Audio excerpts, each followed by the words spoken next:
그 개를 당장 치료실에서 내보내시오. 샌프란시스코 아동발달센터 원장의 고함이 복도까지 울려 퍼졌습니다. 2019년 3월 14일 목요일 오후 2시 37분, 제 15년 경력이 끝나는 순간이었습니다. 아니, 시작되는 순간이었습니다. 5년간 단 한마디도 하지 않던 7살 마이클이 방금 입을 열었습니다. 그런데 그 입에서 나온 첫 단어는 영어가 아니었습니다. 엄마도 아빠도 심지어 제 이름도 아니었습니다. 완벽한 한국어 발음이었습니다.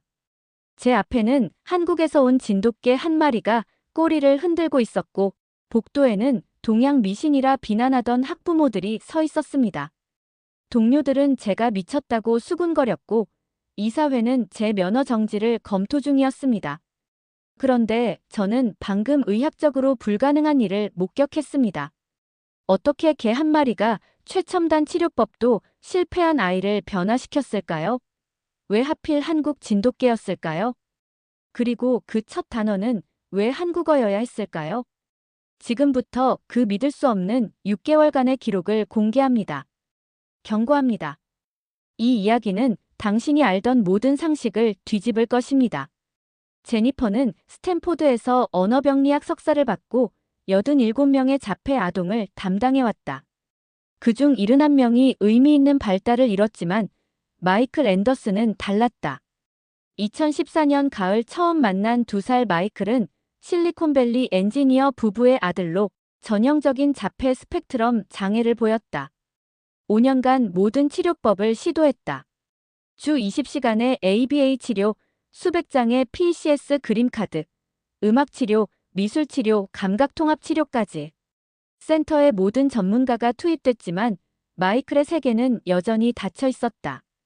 2019년 1월 원장 모리슨 박사는 측정 가능한 진전이 없다며 마이클 케이스를 종료하라고 지시했다.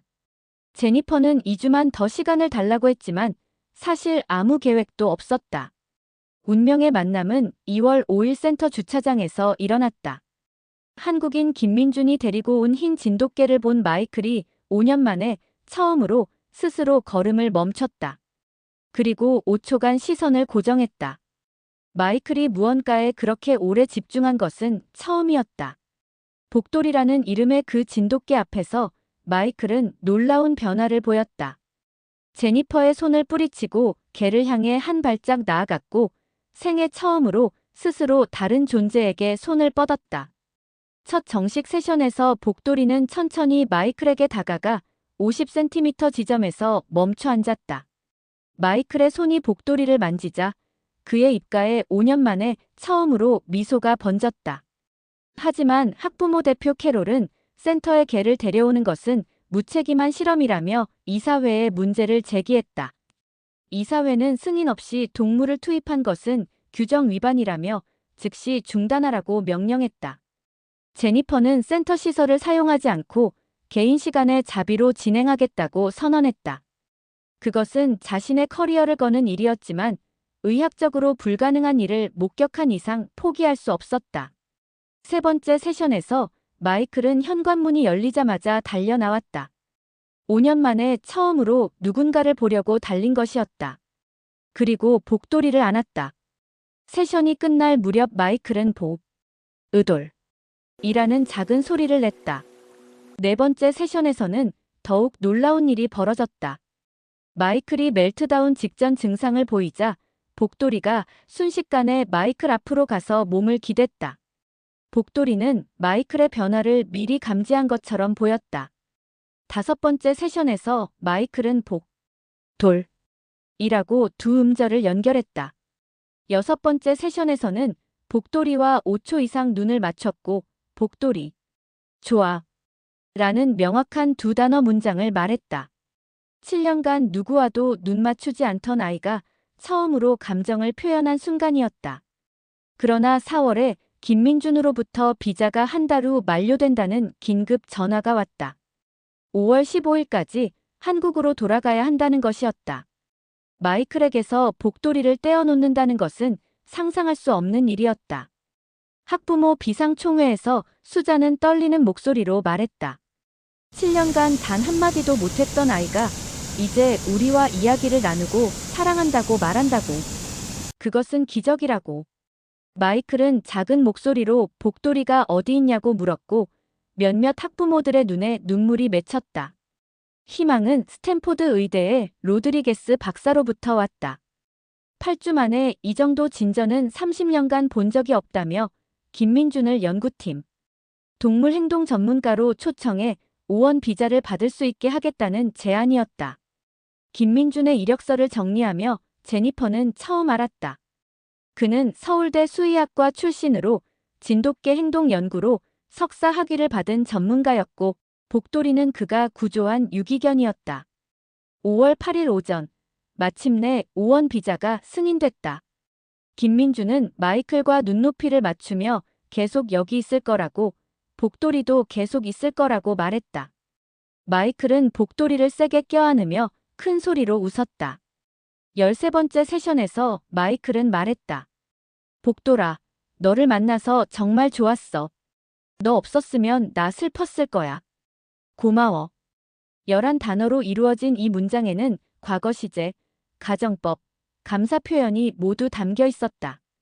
6개월 후 스탠포드 학회에서 발표된 연구 결과는 놀라웠다. 진돗개를 활용한 치료로 대상 아동의 발성이 하루 평균 0.2회에서 52회로 260배 증가했고 15명 중 12명이 의미 있는 발달을 보여 80%의 반응률을 기록했다. 특히 진돗개는 아동의 스트레스 반응을 0.3초 전에 감지해 다른 견종들보다 뛰어난 능력을 보였다. 12월 센터는 동물 매개 치료 프로그램을 공식 개소했다. 복돌이가 첫 공식 치료견으로 등록됐고 김민주는 센터 동물 행동 전문가로 채용됐다.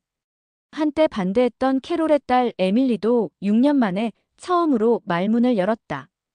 2021년 마이클의 9번째 생일. 그는 일반 초등학교에서 친구들과 웃고 떠들며 평범한 9살처럼 지내고 있었다. 복돌이는 지금까지 27명의 아이를 도왔고 그중 19명이 의미 있는 발전을 보였다. 전 세계에서 진돗개 프로그램을 도입하고 싶다는 연락이 왔다. 2020년 2월 제니퍼가 방문한 한국진도의 보호센터 소장은 로렌스 선생님 덕분에 진돗개가 세계적으로 알려졌다고 감사를 표했다. 2년이 지난 지금도 마이클은 복돌이를 안고 말한다. 복돌아, 사랑해. 그 목소리는 기적처럼 울린다. 이것은 한 치료사, 한 아이, 그리고 한 마리 진돗개의 이야기다. 때로는 가장 과학적인 답이 가장 단순한 곳에 있다. 사랑과 인내, 그리고 무조건적 수용 속에.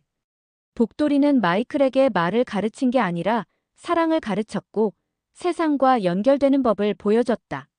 지금 이 순간에도 어딘가에서 누군가의 침묵이 깨지고 있을 것이다. 진돗개와 함께. 그 소리는 한국에서 시작됐다. 샌프란시스코 아동발달센터의 복도가 원장의 고함으로 울려 퍼진 2019년 3월 14일 목요일 오후 2시 37분, 제니퍼 로렌스는 자신의 15년 경력이 끝나는 순간이라고 생각했다. 하지만 그것은 끝이 아니라 놀라운 시작이었다.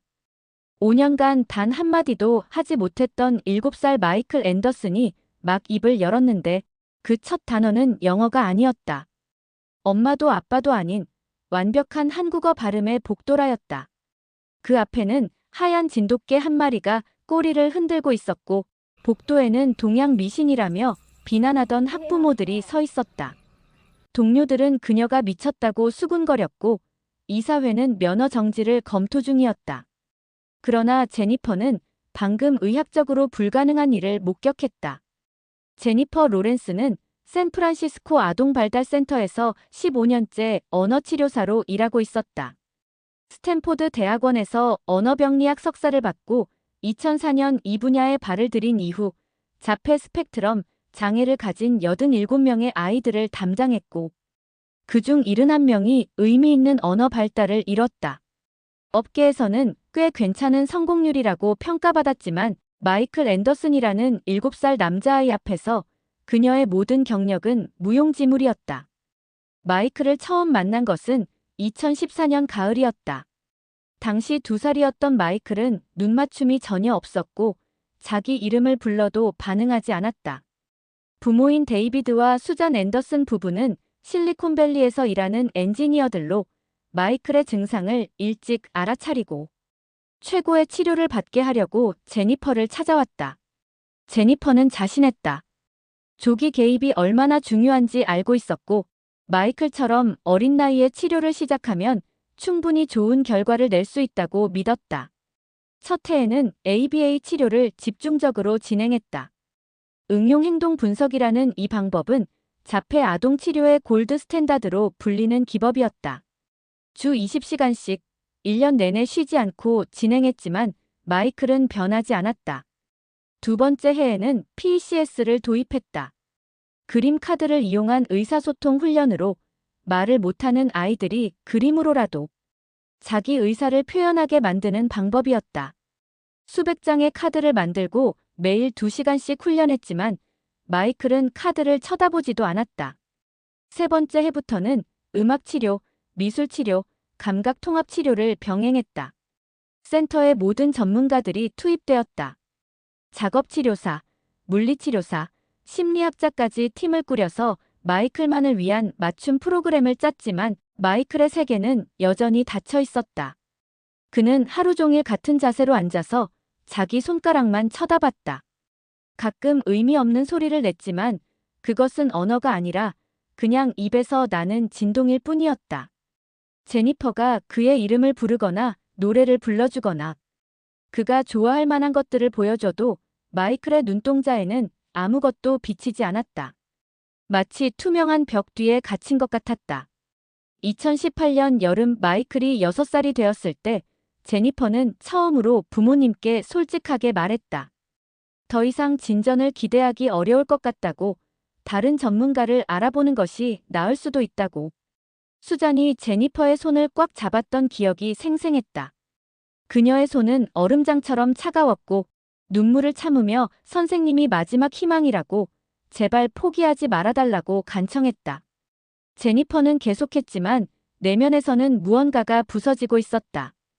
2019년 1월 센터 원장인 패트리샤 모리슨 박사가 제니퍼를 불렀다. 그녀는 제니퍼의 멘토이기도 했지만 동시에 센터의 운영을 책임지는 사람이었다. 원장실에 들어가자 그녀는 마이클의 파일을 펼쳐 보이며 말했다.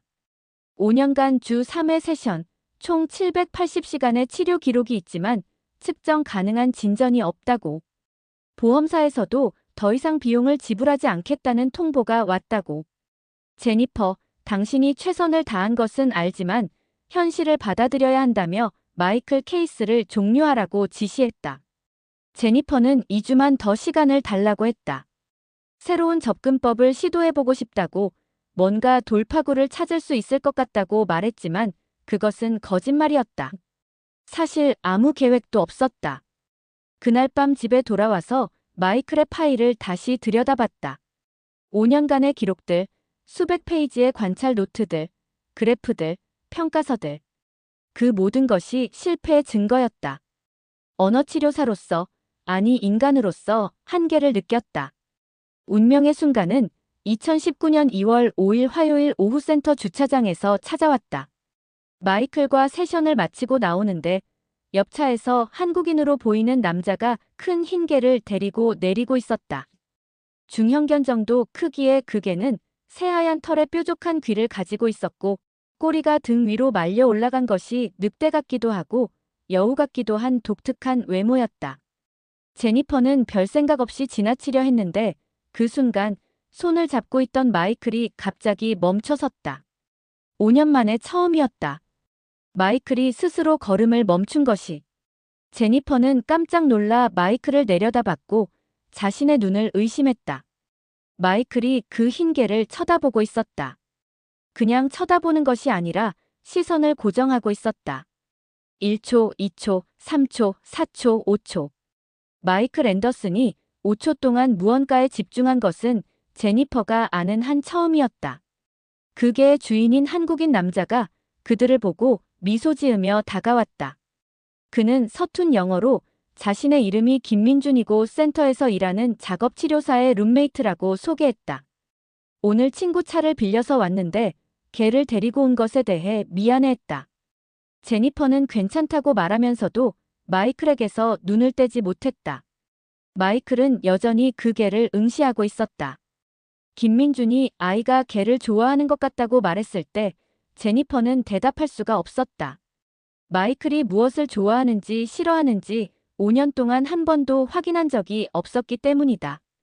그때 그 흰 개가 마이클 쪽으로 천천히 다가왔다. 김민준이 리드줄을 잡고 있었지만 개는 마치 무언가를 감지한 것처럼 조심스럽게 마이클에게 다가갔다. 제니퍼는 본능적으로 마이클을 뒤로 빼려고 했다. 마이클은 낯선 자극에 극도로 예민했고 갑작스러운 접촉은 공황 발작을 일으킬 수 있었다. 그런데 놀라운 일이 벌어졌다.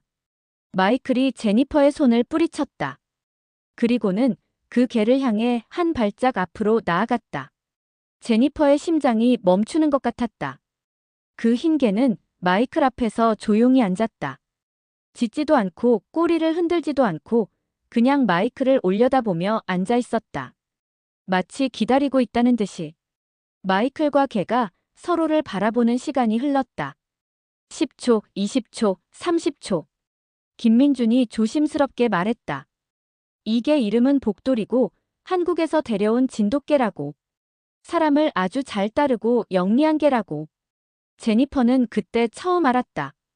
진돗개라는 것이 한국의 토종 견종이라는 것 정도는 들어본 적이 있었지만 실제로 본 것은 처음이었다. 그리고 그 순간 머릿속에서 무언가 번쩍이는 것이 있었다. 혹시 이 개가 마이클에게 돌파구가 될 수 있을까? 아니, 그것은 말도 안 되는 생각이었다. 개가 5년간의 전문 치료보다 나을 리가 없었다. 하지만 마이클의 눈빛이 달라져 있었다. 처음으로 살아있는 사람처럼 보였다. 제니퍼는 김민준에게 이 개를 다시 데리고 올 수 있는지, 마이클에게 보여줄 수 있는지 물었다. 김민준은 흔쾌히 그러겠다고 했다. 자기도 자폐 아동들에 대해 조금 안다며 복돌이가 도움이 된다면 언제든지 오겠다고 했다. 그날 저녁 제니퍼는 데이비드와 수잔에게 전화를 걸어 조심스럽게 제안했다. 새로운 시도를 해보고 싶다고, 동물 매개 치료를 고려해보면 어떻겠냐고. 수잔은 즉시 효과가 있을지 물었고 제니퍼는 솔직하게 모르겠다고 답했다. 하지만 오늘 마이클이 보여준 반응은 5년 만에 처음이었다고. 수잔은 조용히 말했다. 해보자고, 뭐든 해보자고. 첫 번째 정식 만남은 그 다음 주 금요일로 잡았다. 김민준이 복돌이를 데리고 센터를 방문하기로 한 것이다. 제니퍼는 센터 뒤편의 작은 야외 공간을 예약했다. 치료실 안에서 하기에는 너무 모험적인 시도였기 때문이다. 목요일 밤, 제니퍼는 동물 매개 치료에 관한 논문들을 뒤졌다. 애너멀 어시스티드 세러피, 줄여서 AAT라고 부르는 분야였다. 생각보다 연구 자료가 많았다. 개와 말, 심지어 돌고래까지 다양한 동물들이 자폐 아동 치료에 활용되고 있었다. 하지만 대부분의 연구는 골든 리트리버나 레브라도 같은 서양 견종에 집중되어 있었고 한국 진돗개에 대한 연구는 단 한 건도 찾을 수 없었다. 금요일 오후 3시, 김민준이 복돌이를 데리고 나타났다. 복돌이는 지난번보다 더 당당해 보였다. 햇빛 아래서 보니 털이 정말 새하얗게 빛났고 김민준은 복돌이의 털을 깨끗하게 손질해왔다. 마이클은 엄마 수잔과 함께 먼저 와 있었다. 수잔의 얼굴에는 기대와 불안이 뒤섞여 있었다. 그녀는 지난 며칠 동안 마이클이 계속 주차장 쪽을 쳐다봤다고 말했다. 마치 무언가를 기다리는 것처럼. 제니퍼는 깊게 숨을 들이쉬었다. 이것은 정말 도박이었다. 15년 커리어에서 가장 비과학적인 시도였다. 복돌이가 야외 공간에 들어서자 마이클의 고개가 돌아갔다. 즉각적인 반응이었다. 제니퍼는 심장이 쿵쾅거리는 것을 느꼈다. 김민준이 복돌이를 마이클로부터 5m 정도 떨어진 곳에 앉혔다. 그리고 조용히 명령했다. 앉아, 기다려. 복돌이는 꼼짝하지 않고 앉아서 마이클을 바라봤다. 마이클도 복돌이를 바라봤다. 시간이 멈춘 것 같았다. 제니퍼는 노트를 꺼내 기록하기 시작했다. 오후 3시 7분. 마이클이 대상물에 시선 고정. 8초, 9초, 10초. 그때 복돌이가 천천히 일어섰다. 김민준이 리드줄을 잡고 있었지만 복돌이는 스스로 판단해서 움직이는 것 같았다. 아주 천천히, 마치 깨지기 쉬운 것을 다루듯 조심스럽게 마이클에게 다가갔다. 3m, 2m, 1m. 마이클은 도망가지 않았다. 비명을 지르지도 않았다. 그냥 서 있었다. 복돌이를 바라보면서. 복돌이는 마이클 앞 50cm 지점에서 멈춰 섰다. 그리고는 천천히 앉았다. 고개를 약간 옆으로 기울이고 마이클을 올려다봤다. 제니퍼는 숨도 쉬지 못하고 지켜봤다. 수잔도, 김민준도 모두 얼어붙은 것처럼 가만히 있었다. 그때였다. 마이클의 오른손이 움직였다. 아주 천천히, 떨리면서 마이클의 손이 앞으로 나아갔다. 복돌이를 향해서 15cm, 10cm, 5cm. 마이클의 손끝이 복돌이의 머리에 닿았다. 수잔이 작은 소리로 숨을 들이켰다. 제니퍼는 노트에 무언가를 써야 했지만 손이 떨려서 글자가 제대로 써지지 않았다. 마이클이 복돌이를 만지고 있었다. 생애 처음으로 스스로 다른 존재에게 손을 뻗은 것이다. 복돌이는 미동도 하지 않았다. 석상처럼 가만히 앉아서 마이클의 손길을 받아들였다. 눈도 깜빡이지 않고 꼬리도 흔들지 않고 그냥 존재하고 있었다. 마이클의 손이 복돌이의 하얀 털 위를 천천히 움직였다. 서툴고 어색했지만 분명히 의도적인 접촉이었다. 30초가 지났을 때 복돌이가 아주 조금 움직였다. 고개를 살짝 들어 마이클의 손바닥에 자기 머리를 가볍게 비볐다. 너무나 부드러운 움직임이어서 마이클이 놀라지 않았다. 마이클의 입가에 무언가가 스쳤다. 미소 같은 것이었다. 확실하지는 않았지만 제니퍼는 분명히 봤다. 마이클 얼굴에 5년 만에 처음 나타난 표정이었다. 그 순간 제니퍼는 알았다. 이것은 우연이 아니라고. 월요일 아침 센터에 출근하자 동료들의 시선이 느껴졌다. 복도에서 수군거리는 소리가 들렸다. 점심시간에 동료 사라가 제니퍼의 방으로 왔다. 제니퍼, 소문 들었어. 캐롤이 다른 학부모들한테 당신 얘기를 하고 다닌대. 센터 규정을 어기고 위험한 실험을 했다고. 제니퍼는 한숨을 쉬었다.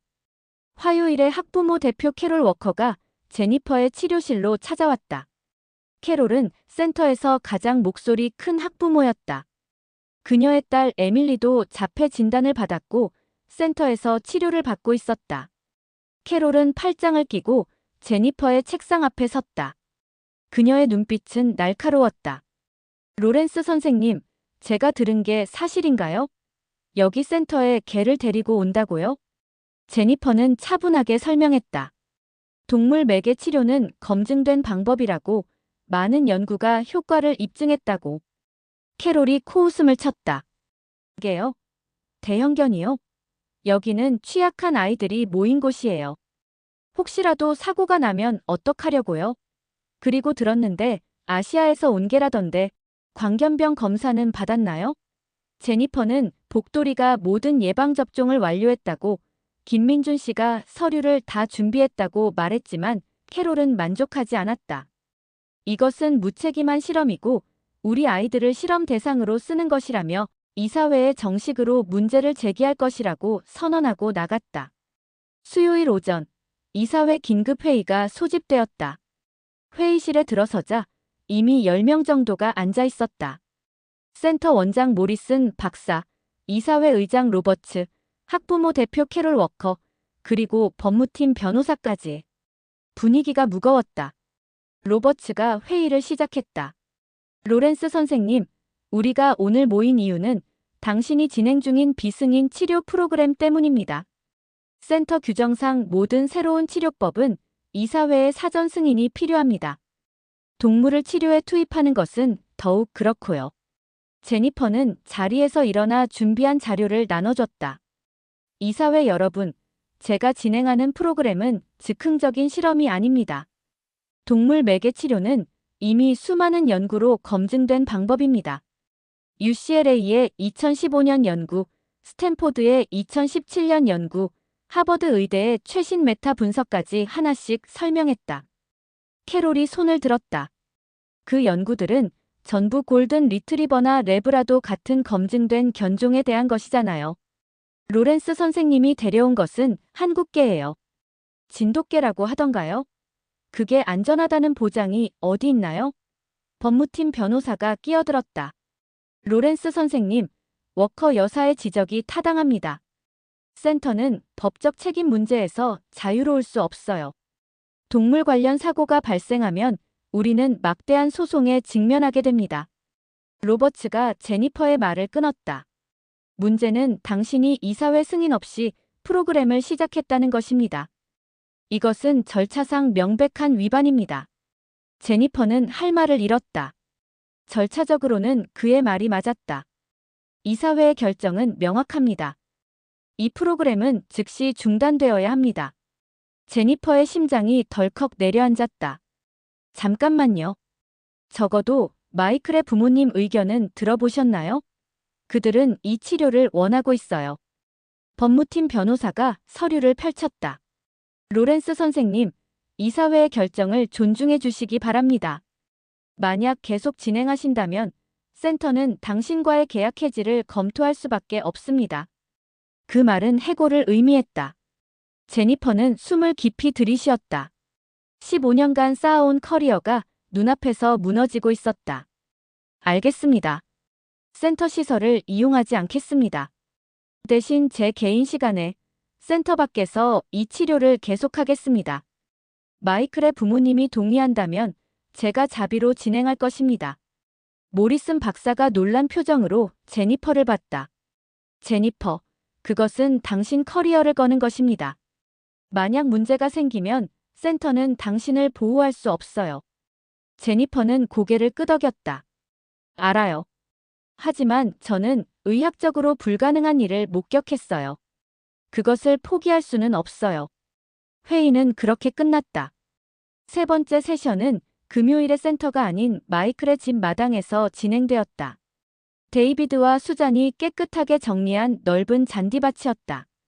김민준이 복돌이를 데리고 왔고 마이클은 현관문이 열리자마자 달려 나왔다.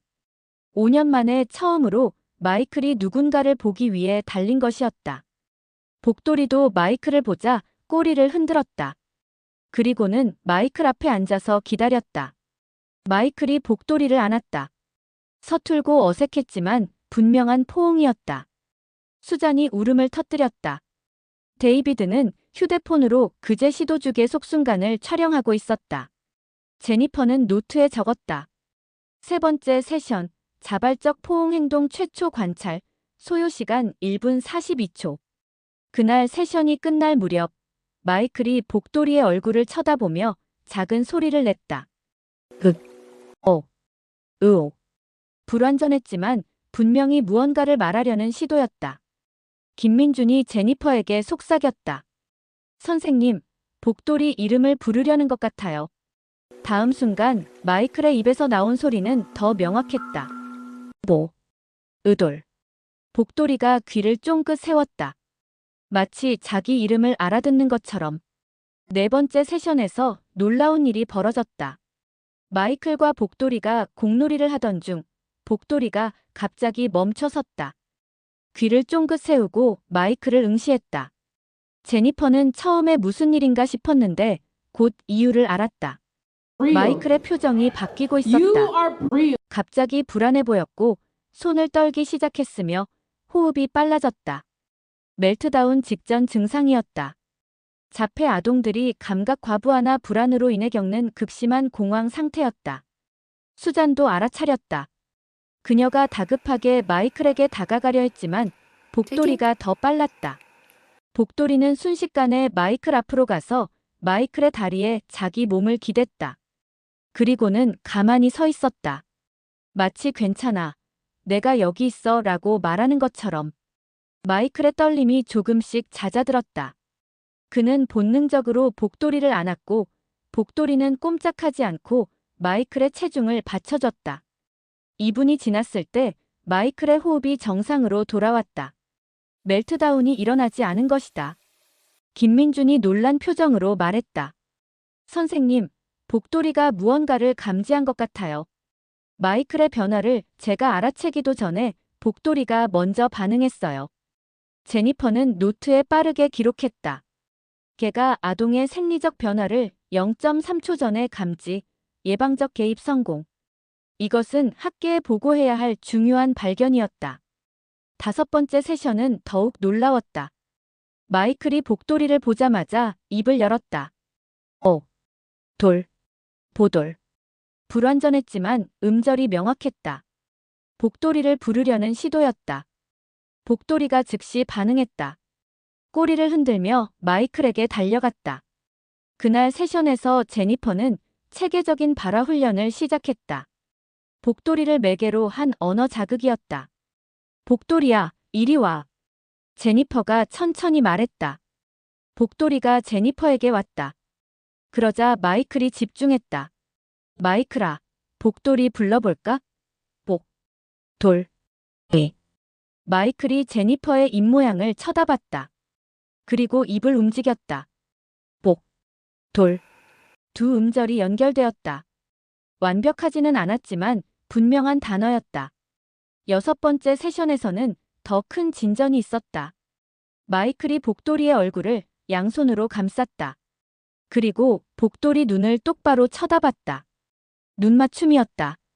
자폐 아동에게 눈맞춤은 가장 어려운 과제 중 하나다. 마이클은 7년간 누구와도 눈을 마주친 적이 없었다. 심지어 부모와도. 그런데 지금 복돌이와 5초 이상 눈을 맞추고 있었다. 마이클이 입을 열었다. 복돌이. 좋아. 명확한 두 단어였다. 주어는 생략되었지만 의미는 완벽했다. 나는 복돌이가 좋아. 수잔이 바닥에 주저앉아 울었다. 데이비드는 아내를 안으며 함께 울었다. 제니퍼도 눈물을 참기 어려웠다. 5년간의 침묵을 깬 순간이었다. 7번째 세션 날, 집 앞거리에 낯선 차가 서 있었다. 초인종을 누르자 데이비드가 긴장한 표정으로 문을 열었다. 로렌스 선생님, 안에 손님이 계십니다. 아동보호국에서 나온 분들입니다. 제니퍼의 심장이 철렁했다. 거실에 2명의 직원이 앉아 있었다. 저는 패트리샤 첸이고 이쪽은 제 동료 존슨입니다. 마이클 앤더슨 군의 치료 환경에 대한 신고가 접수되어 조사하러 왔습니다. 어떤 신고인가요? 자격 없는 치료사가 승인받지 않은 동물을 이용해 자폐 아동을 위험에 노출시키고 있다는 내용입니다. 캐롤이었다. 분명히. 제니퍼는 자격증과 마이클의 치료 기록을 보여줬다. 모든 세션 노트, 진전 기록, 부모 동의서까지 완벽하게 준비되어 있었다. 첸이 마이클을 봤다.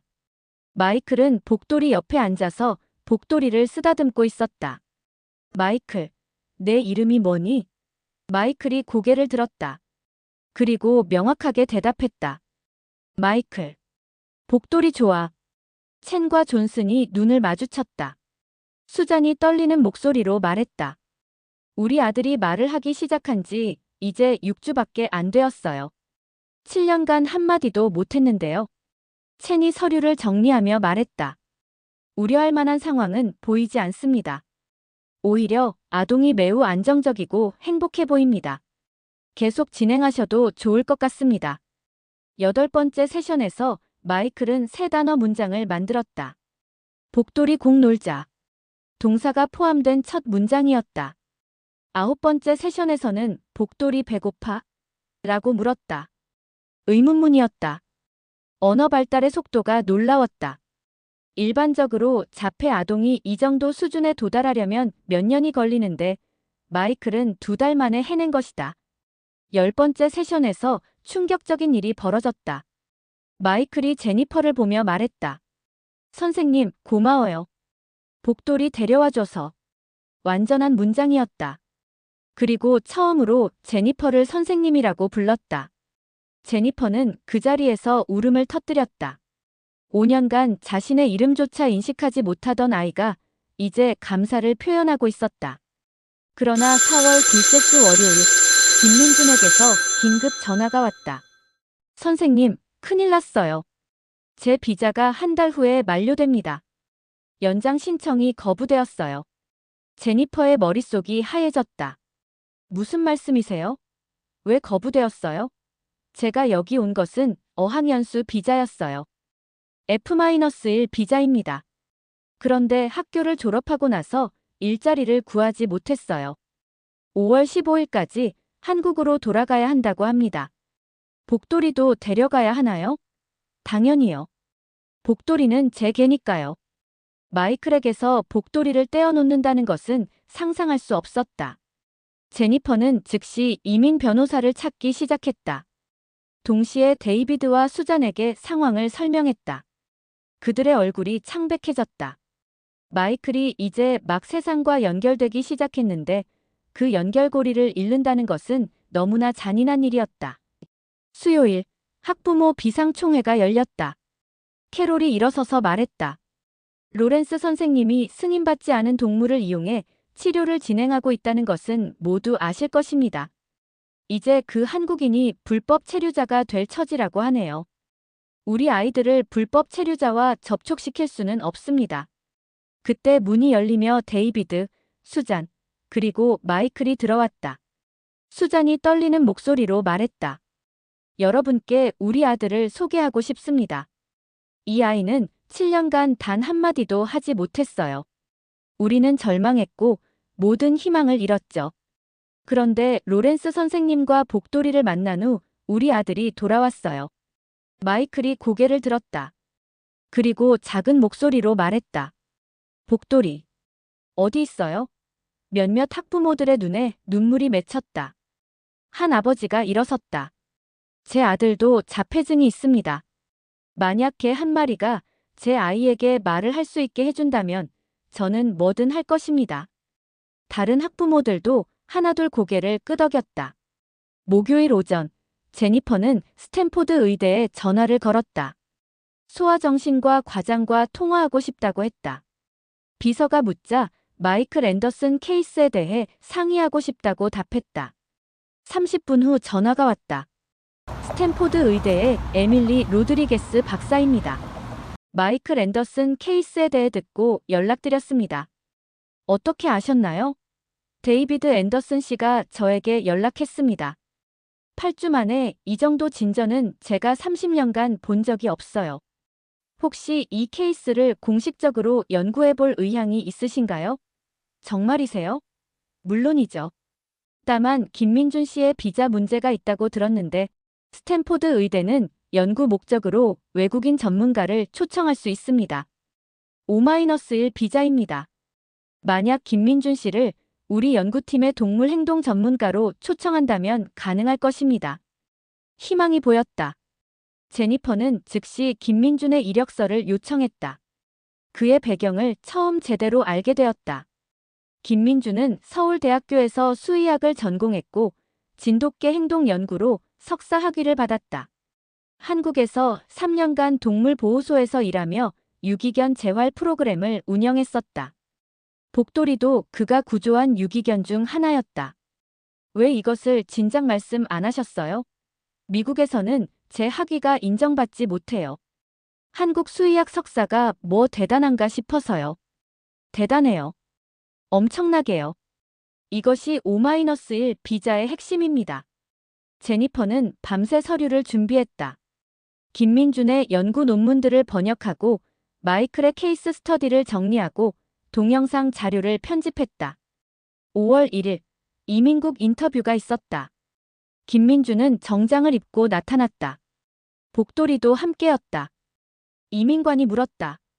당신의 전문성이 미국에 어떤 기여를 할 수 있습니까? 김민준이 대답했다. 제가 훈련시킨 진돗개는 자폐 아동의 스트레스 신호를 0.3초 전에 감지합니다. 이는 현재 미국에서 사용되는 어떤 치료견보다 빠른 반응입니다. 이 기술을 미국 의료진과 공유하고 싶습니다. 이민관이 마이클의 비디오를 봤다. 치료 전과 후의 극적인 변화가 담겨 있었다. 이민관의 표정이 부드러워졌다. 이것은 정말 놀라운 일이네요. 우리가 검토해 보겠습니다. 5월 8일 월요일 오전 9시 47분. 제니퍼 승인되었어요. O-1 비자가 나왔어요. 로드리게스 박사의 목소리였다. 제니퍼는 그 자리에서 울음을 터뜨렸다. 센터 복도 한가운데서 즉시 김민준에게 전화를 걸었다. 김민준 씨, 승인되었어요. 비자가 나왔어요. 전화 너머로 김민준이 흐느끼는 소리가 들렸다. 그날 오후 세션. 김민준이 무릎을 꿇고 마이클과 눈높이를 맞췄다. 마이클, 나 여기 계속 있어. 복돌이도 계속 있어. 마이클이 복돌이를 세게 껴안았다. 그리고 큰 소리로 웃었다. 7년 만에 처음으로 들어보는 마이클의 웃음소리였다. 수잔이 그 모습을 보며 말했다. 이제야 우리 아들이 정말로 돌아온 것 같아요. 11번째 세션에서 마이클은 5단어 이상의 문장을 구사했다. 복돌이가 밥 먹고 산책 가고 싶어 해요. 타인의 욕구를 파악하고 전달하는 고차원적 언어 능력이었다. 12번째 세션에서는 더욱 놀라운 일이 있었다. 마이클이 제니퍼에게 물었다. 선생님은 왜 나를 포기하지 않았어요? 제니퍼는 잠시 말을 잃었다가 대답했다. 너에게는 말하고 싶은 것들이 많다는 것을 알았거든. 단지 방법을 찾지 못했을 뿐이라고 생각했어. 마이클이 고개를 끄덕였다. 복돌이가 와서 다행이에요. 복돌이는 내 말을 다 알아듣는 것 같아요. 13번째 세션에서 마이클이 말했다. 복돌아, 너 만나서 정말 좋았어. 너 없었으면 나 슬펐을 거야. 고마워. 엄마 아빠도 행복해 보여. 다 내 덕분이야. 11단어로 이루어진 복잡한 문장이었다. 과거 시제, 가정법, 감사 표현, 관찰, 인과관계까지 모두 담겨 있었다. 6월 스탠포드 의대 연구팀이 본격적인 연구를 시작했다. 15명의 자폐 아동을 추가로 모집해 진돗개 프로그램을 적용했다. 김민준은 한국에서 진돗개 2마리를 더 데려왔다. 모두 그가 직접 훈련시킨 개들이었다. 놀랍게도 15명 중 12명이 8주 내에 의미 있는 언어 발달을 보였다. 80%의 반응률이었다. 연구팀은 진돗개의 특별한 능력을 과학적으로 분석했다. fMRI 스캔 결과 진돗개는 인간의 미세한 생리적 변화를 감지하는 뇌 영역이 다른 견종보다 30% 더 활성화되어 있었다. 특히 스트레스 호르몬인 코르티솔의 변화를 후각으로 감지하는 능력이 탁월했다. 이것이 마이클의 멜트다운을 미리 감지할 수 있었던 이유였다. 9월 미국 소아정신의학회 연례 학술대회. 스탠포드 의대 강당에는 500명이 넘는 의사들과 연구자들이 모였다. 제니퍼와 김민준, 그리고 로드리게스 박사가 공동으로 발표했다. 진돗개를 활용한 자폐 스펙트럼, 장애 아동의 언어 발달 촉진 6개월 추적 연구. 스크린에 마이클의 데이터가 떴다. 대상 아동 어는 치료 전 하루 평균 0.2회 발성에서 치료 6개월 후 52회로 증가했습니다. 260배의 향상입니다. 청중들이 숨을 죽였다. 15명의 추가 아동에게 같은 프로토콜을 적용했습니다. 15명 중 12명이 의미 있는 언어 발달을 보였습니다. 80%의 반응률입니다. 박수가 터져나왔다. 진돗개는 아동의 스트레스 반응을 평균 0.3초 전에 감지했습니다. 골든 리트리버는 1.2초, 레브라도는 0.8초였습니다. 진돗개의 이러한 능력은 수천 년간 한국에 고립된 섬에서 인간과 밀접하게 생활하며 진화한 결과로 추정됩니다. 한 저명한 신경과학자가 손을 들었다. 이것은 자폐 치료의 패러다임을 바꿀 수 있는 발견입니다. 언제 임상 적용이 가능합니까? 로드리게스 박사가 대답했다. 이미 FDA와 협의 중입니다. 내년에는 전국적인 임상시험을 시작할 예정입니다. 김민준 씨가 미국 진돗개 치료견 훈련센터를 설립하기로 했습니다. 또 다른 의사가 질문했다. 왜 하필 진돗개입니까? 다른 한국 견종은 시도해 보셨나요? 김민준이 마이크를 잡았다. 진돗개는 한국에서 천연기념물 제53호로 지정된 특별한 개입니다. 일제강점기에도 일본이 없애려 했지만 살아남았고 한국 전쟁의 포화 속에서도 살아남았습니다. 그들의 생존력과 인간에 대한 충성심은 유전자에 각인되어 있습니다. 특히 진돗개는 한 사람을 주인으로 정하면 평생 그 사람만을 따릅니다. 이런 특성이 자폐 아동과의 1:1 관계 형성에 매우 효과적입니다. 12월 첫째 주 샌프란시스코 아동발달센터에서 특별 행사가 열렸다. 동물 매개 치료 프로그램 공식 개소식이었다. 복돌이가 첫 번째 공식 치료견으로 등록되었고 김민주는 센터의 동물 행동 전문가로 정식 채용되었다. 월급은 스탠포드 의대 연구기금에서 지원되었다. 모리슨 원장이 연설했다. 오늘은 역사적인 날입니다. 우리 센터는 새로운 치료의 문을 엽니다. 처음에는 반대했던 제가 이제는 가장 열렬한 지지자가 되었습니다. 이 모든 것은 한 치료사의 용기와 한 마리 개의 사랑 덕분입니다. 마이클이 무대에 올라 테이프를 끊었다. 복돌이와 함께 마이클이 마이크를 잡고 말했다. 저는 마이클 앤더슨입니다. 7년 동안 말을 못했지만 이제는 할 수 있어요. 복돌이가 저를 도와줬어요. 다른 친구들도 도와줄 거예요. 청중석에서 우레와 같은 박수가 터졌다.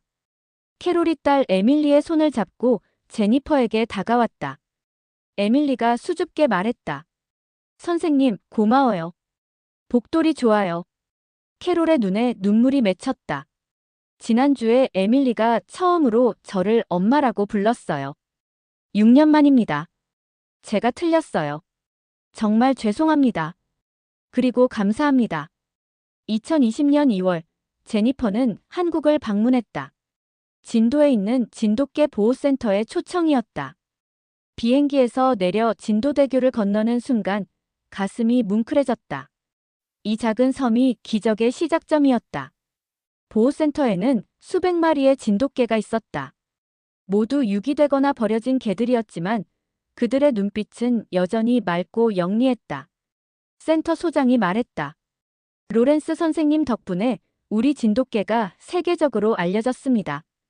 이제 많은 나라에서 진돗개를 치료견으로 쓰고 싶다고 연락이 옵니다. 우리는 이미 미국으로 20마리를 보냈고 캐나다와 호주에서도 요청이 왔습니다. 제니퍼는 진도의 아름다운 바다를 바라보며 생각했다. 이 작은 섬에서 시작된 개가 지구 반대편에서 기적을 만들어냈다는 것이 신기했다.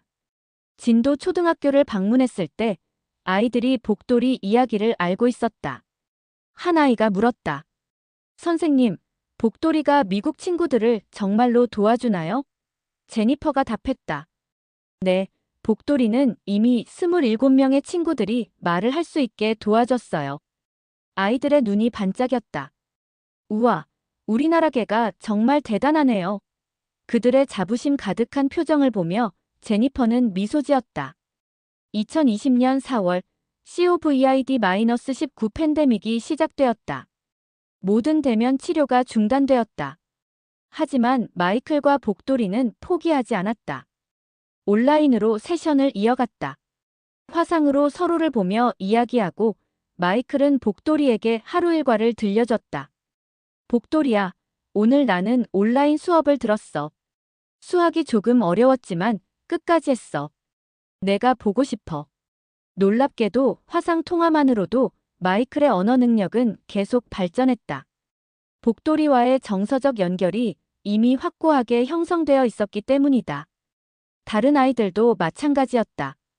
김민주는 각 가정에 진돗개를 일시적으로 위탁하는 프로그램을 시작했다. 부모들에게 기본적인 훈련법을 가르치고 주 2회 화상으로 지도했다. 2020년 9월 온라인 국제학회에서 발표가 있었다. 팬데믹 시대의 동물 매개 치료 진돗개 프로그램 1년 후속 연구. 전 세계 40개국에서 2,000명이 접속했다. 제니퍼가 발표했다. 대상 아동 A 마이클 앤더슨은 현재 일반 초등학교에서 성공적으로 적응하고 있습니다. IQ 테스트 결과 평균 범위에 들었고 사회성 점수도 정상 범위입니다. 가장 놀라운 것은 그가 이제 다른 자폐 아동들을 돕고 싶어 한다는 것입니다. 화면에 마이클이 나타났다. 그는 이제 9살이 되었다. 안녕하세요. 저는 마이클입니다. 복돌이는 제 가장 친한 친구예요. 저처럼 말을 못하는 친구들이 있다면 포기하지 마세요. 저도 7년 동안 못했지만 지금은 이렇게 말할 수 있어요. 여러분도 할 수 있어요. 전 세계에서 댓글이 쏟아졌다. 일본에서, 독일에서, 브라질에서, 남아프리카에서 모두가 이 프로그램을 자기 나라에 도입하고 싶다고 했다. 김민준이 추가 발표를 했다. 우리는 진돗개의 유전자를 분석했습니다. 그 결과 진돗개는 다른 견종과 구별되는 특별한 유전자 변이를 가지고 있었습니다. OXTR 유전자의 변이인데 이것은 옥시토신 수용체와 관련이 있습니다. 옥시토신은 사회적 유대감을 형성하는 호르몬입니다. 진돗개는 이 유전자 변이로 인해 인간의 감정을 더 민감하게 감지할 수 있습니다. 한국의 한 교수가 댓글을 달았다. 진돗개는 우리 민족과 수천 년을 함께한 개입니다. 임진왜란 때는 의병들과 함께 싸웠고 일제강점기에는 독립운동가들의 연락책 역할을 했습니다. 이제 그들이 세계의 아이들을 돕고 있다니 자랑스럽습니다. 2021년 1월 마이클의 가족이 특별한 결정을 내렸다. 데이비드가 발표했다. 우리는 마이클 앤더슨 재단을 설립하기로 했습니다. 자폐 아동들에게 진돗개 치료를 무료로 제공하는 비영리 재단입니다. 첫 기부금으로 500만 달러를 내놓겠습니다. 실리콘밸리의 다른 기업가들도 참여 의사를 밝혔다. 구글, 페이스북, 애플의 임원들이 기부를 약속했다. 재단의 첫 사업은 한국 진도와의 협력이었다. 진도군과 MOU를 체결하고 매년 50마리의 진돗개를 훈련시켜 미국으로 보내기로 했다. 진도에는 국제 진돗개 치료견 훈련센터가 설립되었다. 한국 정부도 이를 K-테라피라는 이름으로 브랜드화하여 지원하기로 했다. 2021년 5월 마이클의 9번째 생일이었다. 집 뒷마당에는 100명이 넘는 사람들이 모였다. 마이클의 학교 친구들, 센터의 다른 아이들과 가족들, 의료진, 그리고 언론인들까지. 마이클은 무대에 올라 연설했다. 그의 목소리는 또렷하고 자신감이 넘쳤다. 여러분, 제 생일 파티에 와주셔서 감사합니다. 2년 전만 해도 저는 한마디도 할 수 없었어요. 하지만 복돌이를 만나고 모든 것이 바뀌었습니다. 복돌이는 저에게 말하는 법을 가르쳐 준 게 아니에요. 사랑하는 법을 가르쳐 줬어요. 누군가를 믿는 법을 가르쳐 줬어요. 이제 저도 다른 친구들을 도와주고 싶어요. 복돌이가 저를 도와준 것처럼요. 복돌이가 무대로 올라왔다. 이제 복돌이는 5살이 되었지만 여전히 건강하고 활발했다. 마이클이 복돌이를 안으며 말했다. 복돌아, 생일 축하해줘서 고마워. 너는 내 영웅이야. 복돌이가 짖었다. 왈. 모두가 웃음을 터뜨렸다. 마이클도 크게 웃었다. 7년간의 침묵 후에 찾아온 웃음은 그 무엇보다 아름다웠다. 파티가 끝난 후 제니퍼는 마이클과 단둘이 이야기를 나눴다. 마이클, 내가 말을 못했을 때 무슨 생각을 했니? 마이클이 잠시 생각하더니 답했다. 모든 걸 알아들었어요. 하지만 제 안에 갇혀있는 느낌이었어요. 말하고 싶었지만 길을 찾을 수 없었어요. 복돌이가 그 길을 열어준 거예요. 어떻게 열어줬을까? 복돌이는 저를 판단하지 않았어요. 그냥 저와 함께 있어줬어요. 제가 이상해도 말을 못해도 그냥 옆에 있어줬어요. 그게 제일 중요했어요. 제니퍼는 마이클의 손을 잡았다. 내가 이제 말할 수 있어서 정말 기뻐. 하지만 내가 말 못했을 때도 너는 완전한 사람이었어. 마이클이 고개를 끄덕였다. 알아요. 복돌이가 가르쳐줬어요. 2021년 10월 놀라운 소식이 전해졌다. 노벨위원회가 김민준과 제니퍼의 연구를 노벨 생리의학상 후보에 올렸다는 것이다. 비록 수상하지는 못했지만 동물 매개 치료가 세계적으로 주목받는 계기가 되었다. 각국 정부가 진돗개 프로그램 도입을 검토하기 시작했다. 2022년 3월 마이클은 학교 과학경진대회에서 1등을 했다. 주제는 개와 인간의 상호작용이 뇌파에 미치는 영향이었다. 그는 직접 실험을 설계하고 데이터를 분석했다. 심사위원들은 9살 아이의 작품이라고 믿을 수 없다며 놀라워했다. 마이클은 상을 받으며 말했다. 이 상을 복돌이에게 바칩니다. 그해 여름, 한국 정부가 제니퍼와 김민준을 초청했다. 청와대에서 대통령이 직접 감사패를 수여했다. 두 분은 한국의 전통 문화유산인 진돗개의 가치를 세계에 알렸습니다. 이제 진돗개는 단순한 개가 아니라 희망의 전령사가 되었습니다. 감사합니다. 제니퍼는 한국어로 답했다. 그녀는 김민준에게 배운 것이었다. 감사합니다. 한국의 보물을 세계와 나눌 수 있어서 영광입니다. 2023년 마이클 앤더슨 재단은 전 세계 1000명의 자폐 아동에게 진돗개를 제공했다. 성공률은 여전히 80%를 유지했다. 800명의 아이들이 처음으로 말문을 열었다. 그들의 부모들은 매년 진도를 방문해 감사 인사를 전했다. 진도는 희망의 섬이 되었다. 2024년 봄, 마이클은 11살이 되었다. 이제 그는 완전히 일반적인 아이처럼 생활했다. 학교에서 친구들과 농담을 하고 선생님께 질문을 하고 발표도 했다. 하지만 그는 자신의 과거를 잊지 않았다. 매주 토요일, 그는 센터를 방문해 다른 자폐 아동들과 시간을 보냈다. 한 토요일, 4살 된 자폐 아동 조슈아가 센터에 왔다. 조슈아는 마이클이 7년 전 그랬던 것처럼 완전히 자신의 세계에 갇혀 있었다. 마이클이 조슈아에게 다가가 말했다. 안녕, 나는 마이클이야. 이 친구는 복돌이야. 내 친구가 되고 싶대. 복돌이가 조심스럽게 조슈아에게 다가갔다. 그리고 7년 전 마이클에게 했던 것처럼 조슈아 앞에 조용히 앉았다. 조슈아의 눈동자가 움직였다. 아주 작은 변화였지만 시작이었다. 마이클이 제니퍼를 보며 미소 지었다. 선생님, 이제 제가 도울 차례예요. 2024년 여름, 복돌이에게 건강 문제가 생겼다. 7살이 된 복돌이는 관절염 초기 증상을 보였다. 수의사는 은퇴를 권했다. 마이클은 복돌이를 안고 울었다. 복돌아, 쉬어도 돼. 너는 충분히 일했어. 하지만 복돌이는 여전히 센터에 오고 싶어 했다. 김민준이 말했다. 복돌이도 아이들을 만나는 걸 좋아해요. 그게 그의 삶의 의미니까요. 그들은 복돌이의 활동을 줄이기로 했다. 주 3회에서 주 1회로. 대신 복돌이의 자녀들이 훈련을 받기 시작했다. 복돌이는 한국에서 온 암컷 진돗개와 사이에 5마리의 새끼를 낳았다. 그중 3마리가 아버지의 재능을 물려받았다. 마이클이 이름을 지었다.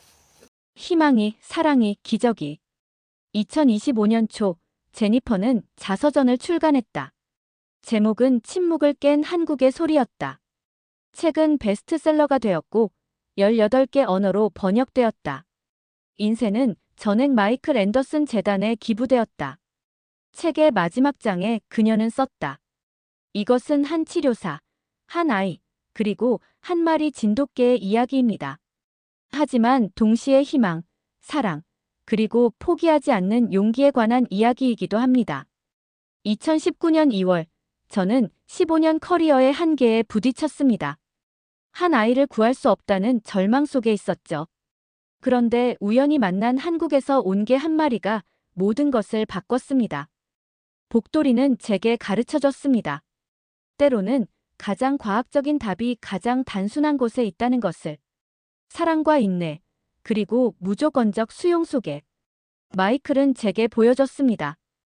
인간의 가능성은 우리가 생각하는 것보다 훨씬 크다는 것을. 그리고 김민준은 증명했습니다. 국경을 넘어선 협력이 얼마나 아름다운 결과를 만들 수 있는지를. 현재 전 세계 47개국에서 진돗개 프로그램이 운영되고 있습니다. 5,000명이 넘는 아이들이 침묵을 깼습니다. 이 모든 것이 한국의 작은 섬 진도에서 시작되었습니다. 때로는 기적이 가장 예상치 못한 곳에서 찾아옵니다. 하얀 개의 따뜻한 눈빛처럼. 2025년 10월 22일, 오늘. 마이클은 이제 13살이 되었다. 중학교 1학년. 그는 학생회장 선거에 출마했고 당선되었다. 연설에서 그는 말했다. 저는 한때 7년 동안 말을 못했습니다. 하지만 이제는 여러분을 대표해서 말할 수 있습니다. 모든 사람은 자기만의 속도로 성장합니다. 우리는 서로를 기다려주고 도와줘야 합니다. 복돌이는 이제 8살. 은퇴한 그는 마이클의 집에서 평화롭게 지낸다. 가끔 센터를 방문해 어린 진돗개들을 지도한다. 그의 자녀들은 이미 200명의 아이들을 도왔다. 복돌이의 유전자는 계속 이어지고 있다. 김민주는 미국 시민권을 받았다. 그는 진돗개 국제치료견 협회를 설립하고 회장이 되었다. 매년 100명의 훈련사를 양성하고 있다. 그는 여전히 겸손하게 말한다. 저는 그저 개들이 가진 능력을 사람들에게 연결해주는 다리일 뿐입니다. 제니퍼는 계속 센터에서 일한다. 이제 그녀는 세계적인 권위자가 되었지만 여전히 아이들 한 명 한 명을 직접 만난다. 그녀의 사무실 벽에는 사진이 가득하다. 침묵을 깬 아이들의 웃는 얼굴들. 그리고 그 중심에는 마이클과 복돌이의 첫 만남 사진이 걸려 있다. 오늘도 세계 어딘가에서 한 아이가 진돗개를 만난다. 그리고 침묵이 깨진다. 한국에서 시작된 희망의 물결은 계속 퍼져나가고 있다. 한 번에 한 아이씩, 한 번에 한 마리씩. 사랑은 전염되고 기적은 확산된다. 마이클이 오늘도 복돌이를 안고 말한다. 복돌아, 사랑해. 너는 영원히 내 영웅이야. 복돌이가 꼬리를 흔든다. 그의 눈빛은 여전히 맑고 따뜻하다. 마치 처음 만난 그날처럼. 에필로그 10년 후. 2035년 마이클 앤더슨은 스탠포드 의대에 입학했다.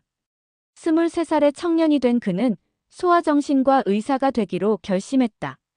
입학 면접에서 그는 말했다. 저는 침묵 속에 갇혀있는 아이들을 돕고 싶습니다. 제가 한때 그랬던 것처럼. 누군가 저를 포기하지 않았기에 제가 여기 있습니다. 이제 제가 그 누군가가 되고 싶습니다. 복돌이는 2030년 겨울 13살의 나이로 평화롭게 눈을 감았다. 마이클의 품에 안긴 채로. 그의 장례식에는 3,000명이 참석했다. 그가 도운 아이들과 가족들이었다. 진도에서도 대표단이 왔다. 한국 정부는 복돌이에게 문화훈장을 추서했다. 걔가 훈장을 받은 것은 한국 역사상 처음이었다. 김민주는 노벨 평화상을 받았다. 2034년 그가 설립한 진돗개 프로그램은 전 세계 10만 명의 자폐 아동을 도왔다. 시상식에서 그는 말했다. 이 상은 저의 것이 아닙니다. 복돌이와 모든 진돗개들, 그리고 포기하지 않은 부모님들의 것입니다. 무엇보다 침묵을 깨고 나온 용감한 아이들의 것입니다. 제니퍼 로렌스는 은퇴 후 진도에 정착했다. 그녀는 그곳에서 진돗개 치료사 국제학교를 운영한다. 매년 전 세계에서 수백 명의 학생들이 찾아온다. 마을 사람들은 그녀를 진도 할머니라고 부른다. 그녀는 매일 아침 바닷가를 산책하며 복돌이를 떠올린다. 마이클 앤더슨 재단은 이제 세계 최대의 자폐 지원 단체가 되었다. 100개국의 지부를 두고 있으며 연간 10억 달러의 예산을 운용한다. 재단의 로고는 하얀 진돗개다. 희망의 상징. 2035년 10월 22일, 마이클은 의대 강의실에서 발표를 한다. 주제는 동물 매개 치료의 신경과학적 기전이다. 그는 복돌이의 사진을 띄우며 말한다. 이 개가 저를 구했습니다. 이제 저는 그 이유를 과학적으로 밝히고 싶습니다. 그래서 더 많은 복돌이들이 더 많은 아이들을 구할 수 있도록. 강의가 끝난 후 한 학생이 질문한다. 교수님, 왜 꼭 진돗개여야 하나요? 마이클이 미소 지으며 답한다. 진돗개는 1000년 동안 한국인과 함께 살며 인간의 마음을 읽는 법을 배웠습니다.